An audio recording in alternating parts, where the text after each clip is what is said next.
Salve Maria Santíssima.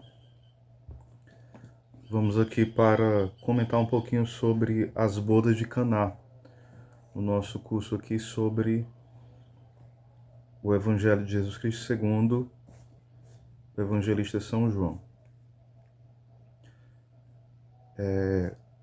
No terceiro dia, aqui algumas notas introdutórias, né? Conta-se este dia como o terceiro dia após a cena batismal, de 1:29 a 34, com o primeiro dia mencionado, no caso aqui João 29, 34, né, com o primeiro dia mencionado em 1:35 e o segundo em 1:43. Embora isto certamente seja uma exegese possível, muitos exegetas agora contam do dia do chamado de Natanael e Filipe, sugerindo que aquele dia e o seguinte, ou talvez 2 dias intervenientes, foram gastos na viagem do Vale do Jordão a Galileia, visto que o segundo milagre de Caná também ocorre depois de 2 dias. Alguns sugerem que há aqui uma referência meramente simbólica à ressurreição. Aqui ele está colocando a opinião dos exegetas acerca da quantidade de dias que é contado até chegar ao terceiro dia do casamento, porque a expressão que tem, né, ora, no terceiro dia houve um casamento em Caná da Galileia, assim que começa, né, falando sobre o casamento em Caná da Galileia. Mas que terceiro dia é esse, né? Aí ele vai contando, mostrando os dias anteriores a que se refere. E há um debate entre os exegetas como se dar esses dias, porque alguns fazem um paralelo entre esses dias e os dias da criação, ou seja, um paralelo entre o prólogo de São João e o primeiro capítulo de Gênesis. Eu já até falei isso em outro vídeo, né? Certo? Então, é esse debate que está aqui em voga, né? Que ele está colocando, certo? Um casamento. Houve um casamento. As festividades usuais consistiam de uma procissão em que os amigos do noivo, ou a gente poderia dizer também do esposo, traziam a esposa à casa do esposo. E então uma ceia nupcial, aparentemente, as festividades duravam 7 dias. Isso está registrado em Juízes 14, versículo 12, e também em Tobias 11, 19. A Mikshiná fala sobre isso também, né? E ordenava que o casamento de uma virgem ocorresse na quarta-feira. Isto concordaria com a conjectura de que, lá em João 39, precedeu imediatamente o sábado, e a ação de João 1, 40 ao 42, teria ocorrido no sábado até a tarde de domingo, e a de João 1, 43 ao 50, de domingo até a tarde da segunda-feira, e de segunda-feira até a tarde de terça-feira, teria sido o segundo dia da jornada. E Jesus teria chegado em Caná na terça-feira, à tarde, ou na manhã da quarta-feira. Ou seja, aí corrobora para que, de fato, tudo fica bem exato segundo seria o dia do casamento, né? Segundo o que está na Mishnah, segundo o que está prescrito, né, nas leis judaicas, indicando aí que seria o dia melhor para começar a festa de casamento. Caná, no Novo Testamento, é uma vila mencionada somente por João.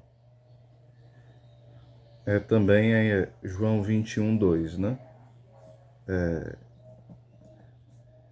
Joséfo, o Flávio Joséfo, no caso, né? A menciona também nos seus escritos. O local indicado aos peregrinos desde a Idade Média vai localizar ela a 4,5 km a nordeste de Nazaré. Provavelmente seja errôneo a etimologia do grego. Esperaríamos que fosse preservado o nome semítico, como Kianá ou não Kena, ou aí vai usar várias outras expressões, né? A qual se refere a etimologia desta palavra, né? Aí ele não vai se referir ao significado da etimologia, mas só algumas expressões parecidas, certo? Mas Caná, como eu já falei em outros vídeos, um pouco maiores, meditando sobre, quer dizer aquisição ou adquirida e outros significados, né? É a mãe de Jesus, porque vai falar no versículo 2, a mãe de Jesus estava lá, né? A mãe de Jesus. Entre os árabes de hoje, a mãe de X, né, de A ou B, a mãe de alguém, é um título honroso para uma mulher que tem sido bastante afortunada em gerar um filho. João, ou seja, o apóstolo São João, nunca a denomina de Maria. E parece que isso seria esquisito, mas não. Isso é muito normal para dentro da cultura judaica. Isso é um título honroso. E vai falar que ela estava lá. E uma tradição apócrifa vai dizer que Maria era tia do, do noivo, né, daquele que estava festejando ali o casamento, celebrando. Fala que existe um antigo prefácio latino do terceiro século, identifica como sendo João, filho de Zebedeu. Isso deve ser associado à tradição de que Salomé, esposa de Zebedeu e mãe de João, foi irmã de Maria, um parentesco que faz de João primo de Jesus. Aí ele vai indicar aqui, porque eu estou me baseando no comentário aqui do Hamid Brown, no primeiro volume, né? Comentário Evangelho segundo João, que é o primeiro volume. E aí ele vai remeter a parte onde ele comenta João 19:25, né? No volume 2. A presença de Jesus não torna implausível de que um parentesco estava envolvido no casamento, a menos que o convite viesse através de Natanael, que era de Caná. Seus discípulos. De forma presumível, os que foram chamados no capítulo 1 agora se tornaram seguidores regulares de Jesus. Abandonaram as formas ascéticas de São João Batista, né, pelas práticas menos abstêmias de Jesus. Lucas 7, 33 ao 34. Ao referir-se consistentemente a estes homens durante o ministério como discípulos e ao evitar o título apóstolo, João mostra um sentido histórico, pois apóstolo é um termo que pertence ao período pós-ressurreição. O outro termo que está presente aqui no texto é quando o vinho ficou escasso. Muitos comentaristas preferem a redação mais longa desse texto, onde vai falar que eles não tinham vinho, pois o vinho fornecido para a festa já tinha esgotado. Todavia, ambos os papiros endossam a redação mais breve, que fala que o vinho ficou escasso. Não é que eles não tinham, mas apenas que ficou escasso mesmo, né?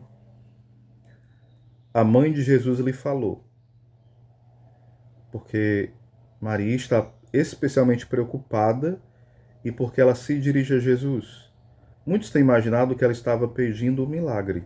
Entretanto, não há evidência que quaisquer milagres prévios realizados por Jesus e nada há na imagem que o Antigo Testamento faz do Messias que teria levado os judeus a esperarem que ele operasse milagres em favor de indivíduos. Uma expectativa de milagres é mais compreensível se Jesus fosse tido como profeta, como Moisés ou como Elias, que voltou à vida, pois o Antigo Testamento atribuía milagres tanto a Moisés como a Elias. A maioria dos comentaristas, incluindo católicos, como Van Dev, Boismarge, Charlier e vários outros, comentam essa solicitação da Virgem Maria a expectativa de um milagre. Aliás, não vê a evidência da solicitação de um milagre, melhor dizendo, né? Não crê que Maria estivesse, inclusive, rogando que Jesus fizesse algo, mas está simplesmente informando a situação que está acontecendo. A resposta de Jesus, contudo, em que se recusa a envolver-se, parece indicar que algo se esperava dele. E tipo, aí faz um paralelo até aqui, né? Eles não têm vinho na multiplicação dos pães, né? Lá em Marcos 8:2, Mateus 15:32. Eles não têm, eles nada têm para comer, ou seja, são expressões, quando apresenta necessidade, uma espera, né? De uma ação de Cristo. Ele está fazendo aqui um paralelo, né? Mulher é uma expressão que tem aqui muito forte, né? Isso não constitui uma repreensão, nem um termo descortês, nem uma indicação de ausência de afeto. Lá em João 19:26, Jesus, já moribundo, quase morrendo, né, o usa para sua mãe, para Maria. Para Jesus era normal o uso de uma forma polida de falar às mulheres. Mateus 15:28, Lucas 13:12, João 4:21, João 8:10, João 20:13. Da mesma forma, também se atesta na escrita grega. O peculiar é o uso de mulher, isolado, sem um título acompanhante, ou um adjetivo qualitativo. Por um filho falando à sua mãe, não há precedente para isto em hebraico, nem até onde vai nosso conhecimento em grego. Certamente isso não demonstra uma tentativa de rejeitar ou desvalorizar a relação mãe-filho, pois Maria é denominada mãe de Jesus 4 vezes, 2 após Jesus haver-lhe chamado mulher. Tudo isso nos leva, perdão, a suspeitar que haja no título um alcance simbólico. Mulher deve-se traduzi-lo por mãe, e traduzi-lo por mãe ia obscurecer esta possibilidade, e também ocultaria de forma peculiar essa expressão. O que isso tem a ver contigo e comigo? Literalmente, o que há a mim e a ti. Isso é que é uma linguagem semítica, né? Que é muito comum no Evangelho de São João. Mostra, às vezes, uma certa indiferença em relação a algo, um certo aborrecimento, mostra que não tem a ver com a situação, uma discordância, várias coisas do tipo. Isso a gente pode conferir em Juízes 11:12, 2 Crônicas 35:21, 1 Reis 17:18. Quando alguém se solicita que alguém se envolva em uma questão que sente não ser um negócio propriamente seu, pode dizer ao parceiro, àquele qual pede a sua ajuda, o que há a mim e a você? Isso é problema seu, como vou envolver-me? Segundo os Reis 3:13 e Oséias 14:8. Há sim uma recusa de envolvimento inoportuno e uma divergência entre os pontos de vista das duas pessoas preocupadas. Pode haver uma certa hostilidade, implica simples desencargo. Ambas as nuances aparecem no uso do Novo Testamento. Aparece quando os demônios replicam a Jesus, Marcos 1:24, e aparece também em outras passagens da Escritura, né? Acerca disso. Alguns padres acham que Jesus, alguns padres gregos, né, acham que Jesus está censurando a Santíssima Virgem.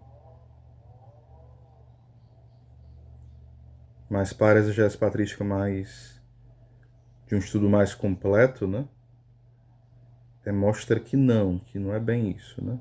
Lá em 2 Samuel 16:10, essa expressão, o que há entre mim e ti, que vai falar sobre isso não é um problema nosso, vai sugerir que Jesus está dizendo a Maria que isso não é um problema que eles deveriam de fato resolver, que não seria um problema da Santíssima Virgem, né? E logo depois ele vai se referir à hora, que a hora dele não chegou, a minha hora.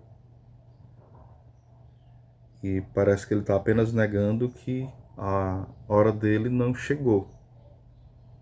Então, eu sempre digo, agora que é a parte mais exegética, agora eu vou para a simplicidade da coisa que eu até fiz em outras meditações, né?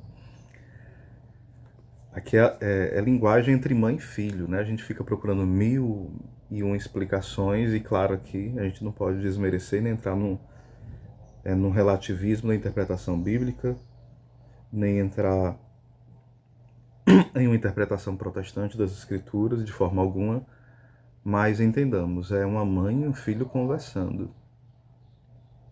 Deus e sua mãe santa. Então aqui não vai existir um desrespeito, uma desonra. A gente não pode pensar isso.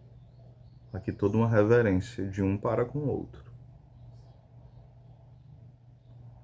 Então, sem dúvida que é um diálogo profundo, tão misterioso que, por mais que os teólogos investiguem a linguagem grega, os costumes, mas é um mistério que a gente tem que mergulhar.